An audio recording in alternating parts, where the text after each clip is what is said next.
ශැංගිලා එකේ දෙන කෑම කිසි පිරිසිදුකමක් නැහැ. මේ වීඩියෝ එක බලන්න. මේ අපි ඉන්නේ ශ්‍රැංගිලා කියලා. හරිද? මේ ශ්‍රැංගිලාගෙන් අපිට දුන්න දැන් මේ මොකක්ද මේකට ශැංගිලා එකේ දැන් මේ ශැංගිලා එකේ ඉඳගෙන කෙනෙක් එයාට ලැබිච්ච කෑම ප්ලේට් එකක් ගැන තමයි පෙන්නන්නේ. මෙන්න මේක දැන් මේ මේ බලන්න ඒකේ පණුවෙක් මේ බලන්න ඉන්නවා. ඒකේ ඉන්නවා පොඩි පණුවෙක්. ඔය හැන්දක් වගේ තියෙන ඉරටු දෙයක් අන්න ඒකේ ඉරට ඒක පොඩ හොල්ලන්නකොට ඇතුලේ ඉන්නවා රිලනවා. පොඩි කොළ පාට පණුවෙක්. එයා කියන්නේ ඔය සලාද කොළ වල වගේ හැදෙන පණුවෙක්. ශ්‍රැංගිලා. එතකොට මේ වගේ පිළිගත් හෝටලයක කෑමවල ඒ වගේ අපිරිසිදු තත්ත්වයක් තියෙන්න පුළුවන්ද? ඇත්තටම ශැංගිලා කියන්නේ කොළඹ තියෙන ප්‍රසිද්ධ හෝටල් එකක් නේද? ඒකේ රේටින්ග්ස් හිටන් තියෙනවා 4.6ක් කියලා තමයි ගොඩක් වෙලාවට Google රිවිව්ස් වල තියෙන්නේ. අපි හෝටල් එකේ සයිට් එකට ගියත් ඒක හොඳට ඩෙවලොප් කරලා තියෙනවා. ඒක ගොඩක් ආකර්ශනීයයි.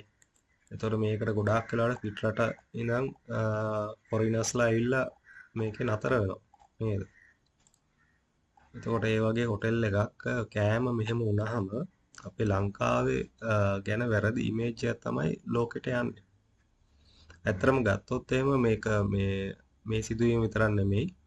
මට ළඟදී අහන්න ලැබුණා මගේ යාළුවෙක්ගේ කම්පැනි එකක දීපු කම්පැනි පාටි එකකදීත් ඒගොල්ලොන්ට දීපු කෑම වල ප්‍රශ්නයක් වෙලා තිබ්බයි කියලා. එතකොට ඒගොල්ලෝ කෑම කාපු ගොඩක් අයට මේ අසනීප වෙලා අන්තිමට ડોක්ටර් කෙනෙක් ගාවට ගියාට පස්සේ ડોක්ටර් කියලා දිනවා මේක ආහාර විසවීමකින් තමයි වෙලා තියෙන්නේ කියලා.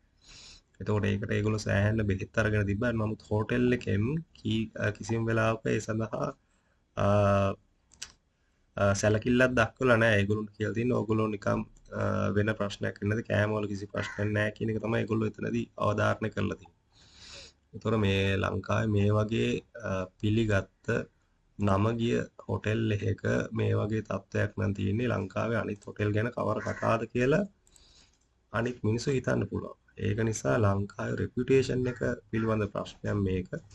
ඒතොර මේ ගැන බලධාරීන් ක්‍රියාත්මක විය යුතුයි. මොකද පොඩි කඩවල් වල තියෙන කඩවල් වලට pH ඇවිල්ලා පැනලා ඒවා චෙක් කරාට මෙන්න මේ වගේ ලොකු හොටෙල්ස් වලට ඒගොල්ලෝ මම හිතන්නේ ගිහිල්ලා චෙක් කරන්න නැතුව ඇති. නැත්නම් ඉතින් මේ වගේ අපරාධ වෙන්න බෑනේ. කෙසේ වෙතත් මේ වගේ දේවල් ඉදිරියට නොවෙන්න වග බලා ගන්න ඕනේ. බොහොම ස්තුතියි. මගේ channel එක subscribe කරන්න.